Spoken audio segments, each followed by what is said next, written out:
আসসালামু আলাইকুম। এই টিউটোরিয়ালে আমরা দেখব পান্ডাস কি এবং পান্ডাস নিয়ে কিভাবে কাজ করতে হয়। পান্ডাস হচ্ছে পাইথনের একটি লাইব্রেরি এবং এর মাধ্যমে আমরা ডেটাকে ক্লিনিং, ম্যানিপুলেটিং, এক্সপ্লোরিং এবং ভিজুয়ালাইজ করতে পারি। সো প্রথমে আমাদেরকে পান্ডাসটি ইনস্টল করে নিতে হবে। এর জন্য পিপ ইনস্টল পান্ডাস লিখতে হবে। যেহেতু আমার পিসিতে অলরেডি পান্ডাস ইনস্টল করা রয়েছে, সো এখানে শো করছে রিকোয়ারমেন্ট অলরেডি স্যাটিসফাইড। সো আপনাদের পিসিতে না থেকে থাকলে আপনারা অবশ্যই এটিকে ইনস্টল করে নেবেন।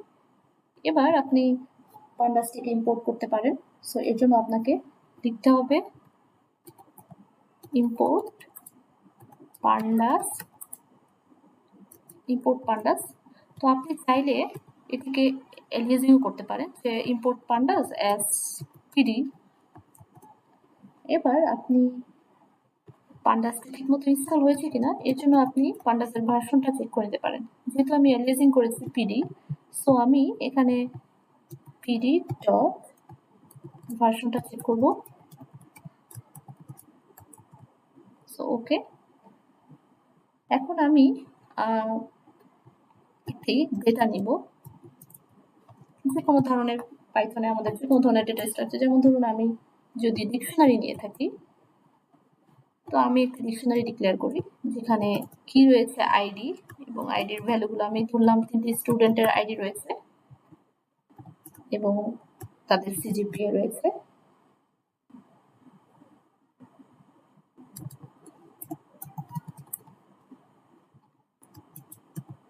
সো আমি র্যান্ডম কিছু সিজিপিএ লিখলাম।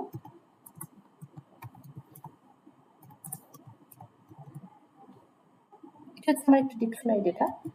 সো আমি এই মাই ডেটাকে আমি হচ্ছে চাইলে ডেটা ফ্রেমে কনভার্ট করতে পারি।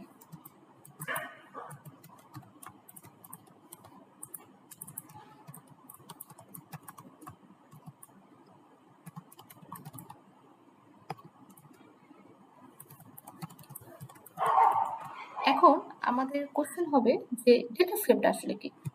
ডেটা ফ্রেমটা আসলে একটা 2D ডেটা স্ট্রাকচার। আমরা এটাকে মনে করতে পারি একটা টেবিলের মতো, যেখানে রো থাকবে, কলাম থাকবে। সো আমরা যদি একটু লক্ষ্য করি, আমরা যখন এই মাই ডেটা, এই ডিকশনারিটাকে আমি প্যারামিটার হিসেবে ডেটা ফ্রেম ফাংশনের মধ্যে দিয়ে পাস করলাম, তখন এই ডেটাটা ডেটা ফ্রেমে কনভার্ট হয়ে গিয়েছে। সো আমরা যদি দেখি, যখন আমরা এটাকে ভিজুয়ালাইজ করলাম, আমরা দেখতে পেলাম যে আইডি নামে একটি কলাম তৈরি হয়েছে এবং সিজিপিএ নামে একটি কলাম তৈরি হয়েছে, এবং আইডিতে আমার ভ্যালু 1 2 3 রয়েছে এবং সিজিপিএতে তার 3.75 3.503 এরকম রয়েছে। মানে আমার ডেটাটাকে সে কি করেছে, যে রো এবং কলাম ফরম্যাটে সাজিয়ে ফেলেছে। সো এবার আমি চাচ্ছি যে আমার 0 নাম্বার রোতে কি ডেটা রয়েছে সেটা ডিসপ্লে করতে চাচ্ছি। সেই জন্য আমাকে যেটা করতে হবে, আমি print DF dot lock attribute ব্যবহার করব। যেহেতু আমি 0 নাম্বার রো দেখতে চাচ্ছি, তো আমি 0 মেনশন করলাম। দেখুন আমার 0 নাম্বার রোতে আইডি রয়েছে 1 এবং সিজিপিএ রয়েছে 3.75, সেটি ডিসপ্লে করেছে। এবার আমি চাচ্ছি যে আমি শুধু একটা রো দেখবো না, আমি মাল্টিপল রো দেখতে চাই। আমি 0 এবং 2 নাম্বার রোতে কি আছে সেটা দেখতে চাই। সেক্ষেত্রে আমি কিভাবে লিখবো? আমি সেম ওয়েতেই লিখবো, একটু ডিফারেন্স আছে। আমি 0 নাম্বার এবং 2 নাম্বার দেখতে চাচ্ছি। সো আমি এভাবে রোগুলোর সংখ্যাগুলো মেনশন করবো। এই যে 0 নাম্বার রয়েছে 1 3.75 এবং আমার 2 নাম্বার রোতে রয়েছে 3.00। সেটি প্রিন্ট করেছি। এবার আমি চাচ্ছি যে স্পেসিফিক কলাম নয়, আমি একটা রেঞ্জে যেটা দেখতে চাচ্ছি, যে একদম 0 থেকে 2 পর্যন্ত কি রয়েছে। তো এই জন্য আমরা, মনে আছে কিনা আপনাদের, যে আমরা লিস্টে যেভাবে আসলে স্লাইসিং করতাম, তো ওই রকমই অনেকটা, যে 0 থেকে 2 পর্যন্ত আমি সবগুলোকে দেখতে চাই, বা হচ্ছে 1 থেকে 2 পর্যন্ত, 1 থেকে 2 পর্যন্ত। তবে এখানে একটু আসলে লিস্ট স্লাইসিং এর সাথে মিলালে হবে না, কারণ ওইখানে ইনক্লুডিং যে লাস্ট যে ইন্ডেক্সটা এক্সক্লুডেড ছিল, বাট এখানে আসলে এক্সক্লুডেড না, বোথ আর ইনক্লুডেড। 1 এবং 2 নাম্বার যে ইন্ডেক্সে যে ভ্যালুগুলো রয়েছে এই যে এই দুটোকে আসলে ডিসপ্লে করা হয়েছে।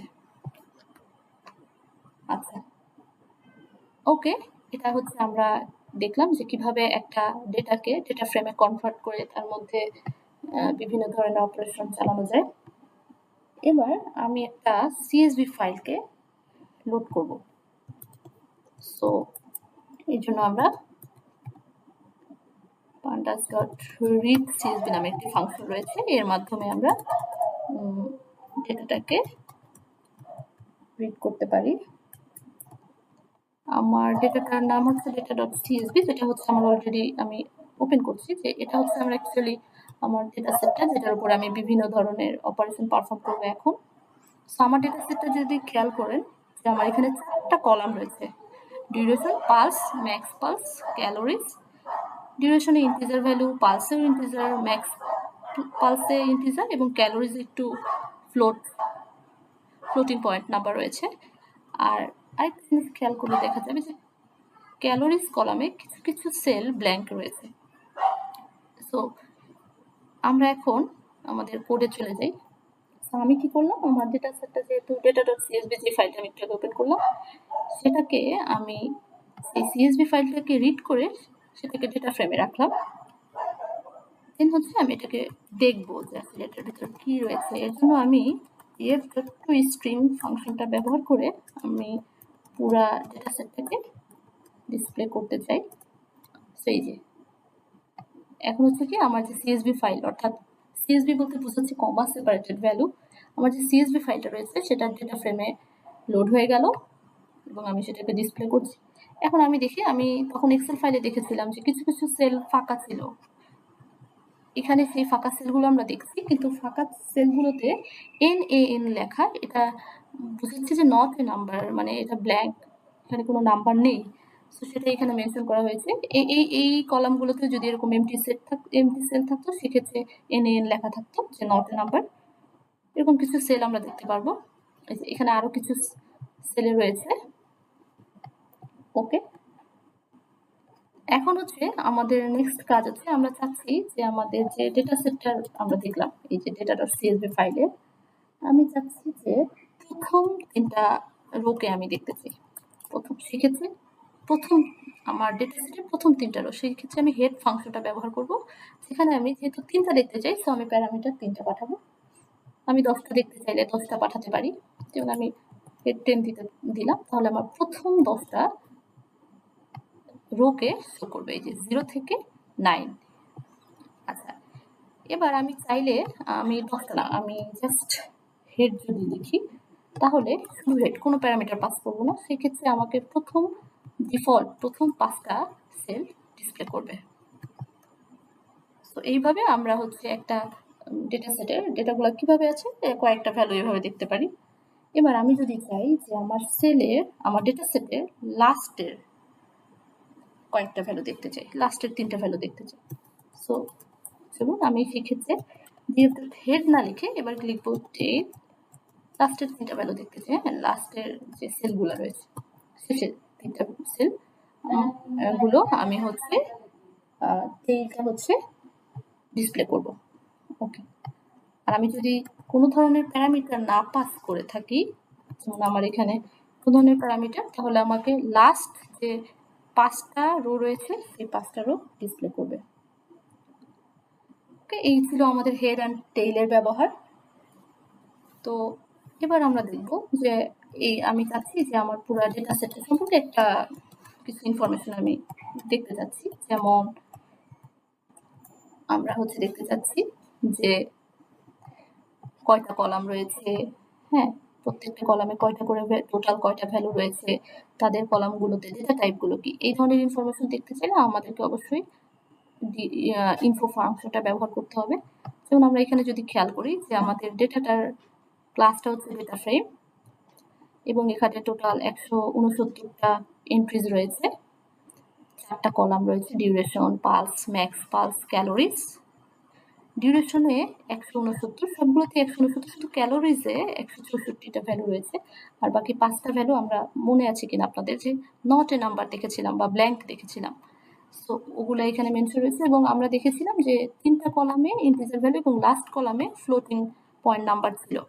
সো এখানে সব ধরনের ইনফরমেশন রয়েছে যে ফ্লোটিং পয়েন্ট নাম্বার ছিল একটা কলামে আর বাকি 3টা ইন্টিজার ছিল।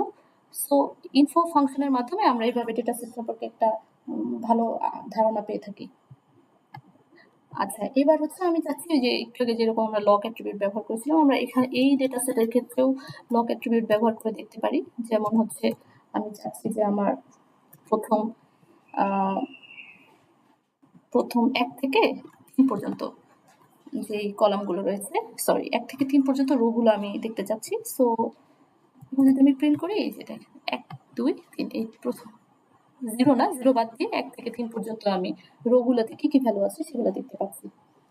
ওকে, এভাবে আমরা লগ ব্যবহার করে বিভিন্ন রো এর ভ্যালুগুলোকে দেখতে পারবো। এবার হচ্ছে আমরা কলামগুলোর মধ্যে রিলেশন দেখতে চাচ্ছি। সো সেই ক্ষেত্রে আমরা কোরিলেশন ফাংশনটা ব্যবহার করব। সো আমি যদি একটু প্রিন্ট করি df ডট কোরিলেশন ফাংশন, এতে আমরা দেখবো যে এখানে যেমন 4টা কলাম রয়েছে, প্রত্যেকটা কলামের সাথে প্রত্যেকটা কলামের রিলেশনটা কেমন। তো কোরিলেশনের ভ্যালু নর্মালি হচ্ছে -1 থেকে 1 এর মধ্যে থাকে। তো যদি একটা কলামের সাথে আরেকটা কলামের সম্পর্ক পজিটিভ ওয়েতে 1 এর কাছাকাছি থাকে, তাহলে তাদের মধ্যে গুড রিলেশন আছে।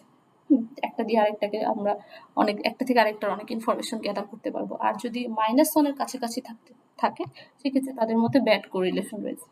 তো আমরা আমাদের এই ডেটা সেটে যদি খেয়াল করি যে আমাদের ডিউরেশন কলামের সাথে সবচেয়ে বেশি ডিউরেশনের সাথে ম্যাক্সিমাম রিলেশন থাকবে স্বাভাবিক। মানে আমি চাচ্ছি বাকি 3টার সাথে কেমন রিলেশন। সো আমরা দেখতে পাচ্ছি যে ডিউরেশনের সাথে ক্যালোরিজের রিলেশন সবচেয়ে বেশি হাই, মানে সবচেয়ে গুড রিলেশন, অলমোস্ট 1 এর কাছাকাছি। আবার ডিউরেশনের সাথে পালস কলামের রিলেশন খুব একটা ভালো না। আবার দেখা যাচ্ছে যে ম্যাক্স পালসের সাথে যদি আমরা খেয়াল করি, ম্যাক্স পালসের সাথে পালসের খুব ভালো কোরিলেশন, কিন্তু ডিউরেশনের সাথে আবার অত ভালো কোরিলেশন নেই। সো এইভাবে আমরা ডেটা গুলোর যে একটার উপর আরেকটা ডিপেন্ডেন্সিটা আমরা এক্সপ্লোর করতে পারি। এবার আসুন আমরা হচ্ছে একটু কিভাবে আমাদের ডেটাগুলোকে ভিজুয়ালাইজ করতে পারি বিভিন্ন গ্রাফিক্যালি। সো এর জন্য আমরা একটু ম্যাটপ্লটলিবের সাহায্য নিব। এর জন্য আমি আগে ইম্পোর্ট ম্যাটপ্লটলিব ডট পাইপ্লট, এটির মাধ্যমে আমি বিভিন্ন ধরনের গ্রাফ ড্র করব, বিভিন্ন ধরনের প্লটিং করব। সো আর এটাকে আসলে আমি একটু অ্যালিয়াসিং করে নিলাম যে বারবার আমার এত বড় নামটা যাতে লিখতে না হয়। আচ্ছা, এবার হচ্ছে আমি চাচ্ছি যে আমার যে ডেটা সেটটা আছে সেটার কে প্লট আকারে শো করতে চাচ্ছি। তো এই জন্য আমি কি করবো, আমার ডেটা সেটটা, তো আমার ডেটা ফ্রেমটাকে আমি আসলে প্লট ফাংশন ব্যবহার করে প্লট করবো এবং সেটাকে শো করবো। সো ওকে, আমার আচ্ছা, এটা আমি রান করিনি। আচ্ছা, আমি ইম্পোর্ট করেছিলাম কিন্তু সেটাকে রান করতে ভুলে গিয়েছি। সেই যে আমরা হচ্ছে প্লট করে ফেললাম আমাদের ডেটা ফ্রেমের যে 4টা কলাম ছিল, কলামের ভ্যালুগুলোকে প্লট করে ফেললাম। এখানে আমার 4টা কলামই রয়েছে। এবার আমরা চাইলে এটাকে স্ক্যাটার প্লট করতে পারি। যেমন আমরা এভাবে লিখব, একই প্লট ভিতরে জাস্ট আমি কাইন্ডটা কি টাইপের আমার প্লটিং করতে চাচ্ছি, যে আমি স্ক্যাটার প্লট, খুব কমন স্ক্যাটার প্লট করতে চাচ্ছি। আমি ধরুন এক্স এক্সিসে কি থাকবে, আমার এক্স এক্সিসে ডিউরেশন রাখলাম আর ওয়াই এক্সিসে রাখবো, যেহেতু ক্যালোরির সাথে তার গুড রিলেশন, আমি ক্যালোরিজটাই রাখলাম।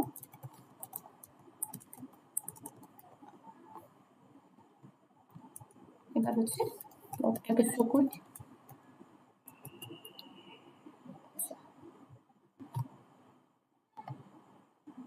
এই যে এটা হচ্ছে আমার স্ক্যাটার প্লট।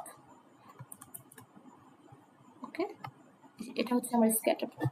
এক্স এক্সিসে রয়েছে আমার ডিউরেশন এবং ওয়াই এক্সিসকে রয়েছে ক্যালোরিজ। ওকে,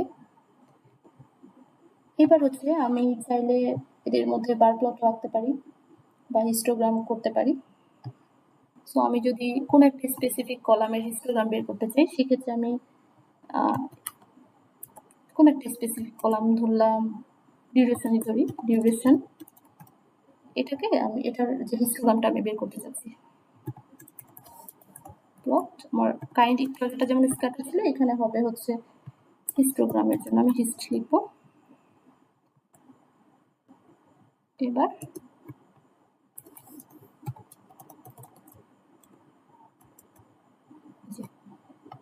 আমরা এই যে ডিউরেশনের জন্য ফ্রিকোয়েন্সি ওয়াইজ আমরা হিস্টোগ্রামটা দেখতে পাচ্ছি।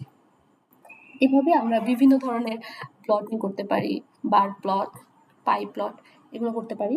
আচ্ছা, এবার হচ্ছে আমাদের ডেটা সেটে আমরা একটু আগে দেখেছি যে আমাদের নট এ নাম্বার এরকম সেল ছিল, কিছু কিছু সেলে ভ্যালু ছিল না। তো এগুলোকে আমরা কিভাবে হ্যান্ডেল করব, আমরা এই ডেটাগুলোকে কিভাবে ক্লিনিং করব?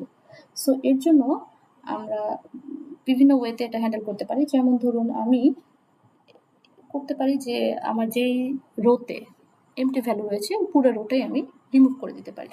এর জন্য আমি কিভাবে লিখবো, আমি নতুন একটা ভেরিয়েবল নিলাম df1, আর আমার এটা কিন্তু df এ আছে, হ্যাঁ এটা df এ আছে, আর আমি ড্রপ এন ফাংশনটা ব্যবহার করব। এতে কি হবে যে আমার যেসব কলামে নাল ভ্যালু রয়েছে, সরি যেসব রোতে নাল ভ্যালু রয়েছে, সেই রোগুলো পুরোটাই ডিলিট হয়ে যাবে। যেমন আমার 5টা রোতে নাল ভ্যালু ছিল, 5টা রোই ডিলিট হয়ে যাবে, সব 5টা রোর সব ডেটা ডিলিট হয়ে যাবে। যদিও এটা গুড প্র্যাকটিস না, তবে আমরা জাস্ট শেখার জন্য বা অনেক সময় কাজে লাগতে পারে। সো আমরা যদি এটাকে ডিসপ্লে করি, আমরা এখন দেখতে পাবো যে আমাদের ক্যালোরিজ কলামে যদি আমরা একটু খেয়াল করি, যে ক্যালোরিজ কলাম এটা থেকে আসলে আমাদের নাল ভ্যালু ছিল। সো আমরা যদি খেয়াল করি, দেখুন আমাদের নটে নাম্বার লেখা ছিল, ওইটা কিন্তু রিমুভ হয়ে গিয়েছে। আচ্ছা, যদিও এটি অরিজিনাল ডিএফ থেকে রিমুভ হয়নি, এটি অ্যাকচুয়ালি বর্তমানে আছে df1 ভেরিয়েবলে। সো df1 ভেরিয়েবলটা আমি আসলে ডিসপ্লে করলাম, মেইন ফাইলটা কিন্তু চেঞ্জ হয়নি। এখন আমি যদি মেইন ডেটা ফ্রেমটাকে চেঞ্জ করতে চাই, তাহলে আমি কি করব, আমি কোনো ভেরিয়েবলের অ্যাসাইন করব না, আমি জাস্ট ড্রপ এনে দিয়ে ইন প্লেস ইকুয়াল টু দিব। মানে হচ্ছে যে আমার অরিজিনাল ফাইলটা রিমুভ হয়ে যাবে, ফাইলে যেখানে যেখানে আসলে নাল ভ্যালু রয়েছে ওগুলো ওই রোগুলো একদম ডিলিট হয়ে যাবে। সো এবার আমি যদি প্রিন্ট করে দেখি, তাহলে হচ্ছে আমার যে অরিজিনাল যে ডেটা ফ্রেমের যে রয়েছে সেটা থেকে কিন্তু ইন প্লেস সেট ট্রু বলতে বোঝাচ্ছে যে সেই অরিজিনাল ডেটা সেটটা থেকে রিমুভ হয়ে যাবে, আমার ডেটা সেটটাই আপডেট হয়ে যাবে। তো আমি এটা এক্সিকিউট করবো না, কারণ আমি আমার নাল ভ্যালুগুলোকে আরো ডিফারেন্ট ওয়েতে ফিল আপ করার চেষ্টা করবো। সেই জন্য আমি এটা রিমুভ করলাম না। আমরা নাল ভ্যালুকে, এটা তো গেল হচ্ছে যে যদি আমার কোনো নাল ভ্যালু থাকে আমি পুরো রোটাই ডিলিট করে দিলাম, কিন্তু আমি পুরো রো ডেটাগুলোকে হারাতে চাই না। আমি চাচ্ছি যে যেখানে যেখানে নাল ভ্যালু আছে সেখানে কোনো একটা কনস্ট্যান্ট দিয়ে আমি রিপ্লেস করতে চাচ্ছি, যে ডিলিট না করে ওইটা ধরুন আমি 100 দিয়ে রিপ্লেস করলাম বা 30 দিয়ে রিপ্লেস করলাম বা কোনো একটা কনস্ট্যান্ট ভ্যালু দিয়ে রিপ্লেস করলাম। ওইভাবে করতে পারি যাতে বাকি যে কলামগুলো আছে ওই কলামগুলো ডেটাগুলো যাতে মিস না হয়ে যায়। তো এর জন্য আমি যেটা করতে পারি যে আমি df ডট ফিল এনে ধরুন আমি 100 দিয়ে রিপ্লেস করতে চাচ্ছি, যেখানে যেখানে ব্ল্যাঙ্ক আছে ওইখানে ওইখানে 100 দিয়ে রিপ্লেস করব। এবার আমি df1টা প্রিন্ট করি, যে এবার খেয়াল করুন যে আমার কিছু কিছু জায়গায় আমি 100 দিয়ে ফিল আপ করে ফেলেছি, বা আমি 0 দিয়েও ফিল আপ করতে পারি, যে কোনো কনস্ট্যান্ট ভ্যালু দিয়ে আপনি এই যে দেখুন কিছু কিছু জায়গায়, এখানে অবশ্য বোঝা যাচ্ছে না, সো এখানে কিন্তু নট নাম্বার এই এটা নাই। আচ্ছা, এবার আমরা চাইলে সবসময় কনস্ট্যান্ট ভ্যালু দিয়ে ফিল করতে হবে এরকম না, আমরা চাইলে কোন যে ওই কলামে যতগুলো ভ্যালু রয়েছে তাদের গড় বা তাদের মিডিয়ান, মিন বা মিডিয়ান দিয়ে আমরা রিপ্লেস করতে পারি। সো ধরুন আমি একটা ভেরিয়েবল নিলাম এম, এটাতে আমি কি করছি, আমি আমি আমি স্পেসিফিক একটা কলামেও কিন্তু কাজ করতে পারি। যেমন হচ্ছে আমার সমস্যা হচ্ছে ক্যালোরিজ কলামে, তো আমি ক্যালোরিজ কলামে হচ্ছে মিন ভ্যালুটা বের করি, যে ক্যালোরিজ কলামের টোটাল কি মিন ভ্যালুটা কত, এবং আমি সেই ফিল এর জায়গায় কনস্ট্যান্ট না লিখে আমি মিন ভ্যালুটা পাঠিয়ে দেব। So TF calories dot fill এনে এখানে আমি মিন ভ্যালুটা এম, মিন ভ্যালুটা কিন্তু আমার এম এর ভেরিয়েবলের ভেতর আছে। সো এমটা দিয়ে আমি ফিল এনে করব। এবার হচ্ছে আমি প্রিন্ট করে ফেলবো, print DF on dot two string. এবার আমরা এক্সিকিউট করলে আমরা নাল ভ্যালুগুলোকে দেখুন, আমরা শুধু এবার ক্যালোরিজ কলামটা নিয়ে স্পেসিফিক ক্যালোরিজ কলামের উপর অপারেশন চালিয়েছি। সো যেখানে যেখানে আমার নট নাম্বার ছিল সেখানে সে মিন ভ্যালু দিয়ে রিপ্লেস করে দিয়েছি। আমরা চাইলে আমরা মিন ভ্যালুটা একটু প্রিন্ট করেও দেখতে পারি, যে আমি এটা একটু স্কিপ করি। মিন ভ্যালুটা আমি প্রিন্ট করে দেখি যে আমার এই কলামে মিন ভ্যালু আসলে কি ছিল, এই যে 375 ছিল। সো এটা দিয়ে আমার যে নট নাম্বার ছিল সেগুলো রিপ্লেস হয়ে গিয়েছে। আমরা চাইলে মিডিয়ানও করতে পারি, যে মিনের পরিবর্তে আমরা চাইলে এখানে মিডিয়ান ফাংশনটা ব্যবহার করতে পারি। যেই কলামে যে মধ্য ভ্যালুটা রয়েছে সেটা দিয়েও কিন্তু আমরা, এখানে রয়েছে 318.6, এটা হচ্ছে মিডিয়ান ভ্যালু। সো এটা দিয়ে রিপ্লেস করতে পারবো। এবার আমরা চাইলে কোনো একটা, আমার যে ডেটা সেট রয়েছে এই এখানে কোনো একটা ভ্যালুকে আমি চাইলে আপডেট করতে পারবো, যে কোনো স্পেসিফিক, যেমন এটাকে 60 কে আমি 80 বানাতে পারবো। তো আমরা সেটা কিভাবে করবো, যে আমরা হচ্ছে data frame dot lock attribute ব্যবহার করে কত নাম্বার রো, যেমন আমি ধরুন 1 নাম্বার রোটাই দেখি, এটা ভিজুয়ালাইজ সহজ হবে। ক্যালোরিজ কলামের 1 নাম্বার রোতে আমি ধরুন 45 লিখলাম। এবার হচ্ছে আমি সেটাকে প্রিন্ট করে ফেললাম। ডিএফ আমি হেডটা প্রিন্ট করি, যেহেতু আমি হেডটা প্রিন্ট করে ফেলি তাহলে আমি সহজে দেখতে পারবো। প্রথম 5টা রো যেহেতু ডিসপ্লে করবে, দেখুন আমি হচ্ছে 1 নাম্বার রোতে আমার যে ক্যালোরিজ রয়েছে, ক্যালোরিজে আমি 45 আপডেট করেছি। শুরুতে কিন্তু এটাতে কত ছিল, ক্যালোরিজে ইউজুয়ালি ছিল হচ্ছে আমাদের এখানে আসলে ক্যালোরিজে দেখতে পাই আমার ছিল 479 ছিল, এখন সেটাকে আমি 45 বা 45 করে দিয়েছি। সো এভাবে আমরা যে কোনো ভ্যালুকে আপডেট করতে পারবো। এবার হচ্ছে যদি আমাদের ডেটা সেটে ডুপ্লিকেট ভ্যালু থাকে, সো সেই ক্ষেত্রে আমাদের করণীয় কি, যে আমরা df ডট ড্রপ ডুপ্লিকেট নামে একটি ফাংশন রয়েছে, ডুপ্লিকেটস, এটা যদি ব্যবহার করি তাহলে হচ্ছে যে ডুপ্লিকেট যে রোগুলো রয়েছে সেগুলোকে তারা ডিলিট করে দিবে। ঠিক আছে, এবং এখানে ডিলিট করে দিবে। এবং আমি যদি প্রিন্ট করি,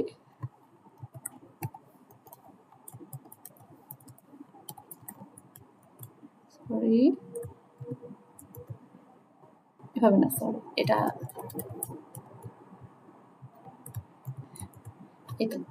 তাহলে হচ্ছে আমাদের দেখতে পাবো যে ডুপ্লিকেট ভ্যালুগুলো যদি থেকে থাকে তাহলে সে রিমুভ করে দিবে। সো থ্যাংক ইউ এভরিওয়ান আমার সাথে থাকার জন্য, এবং কোনো ধরনের কোয়েরিজ থাকলে অবশ্যই কমেন্ট করবেন। Thank you.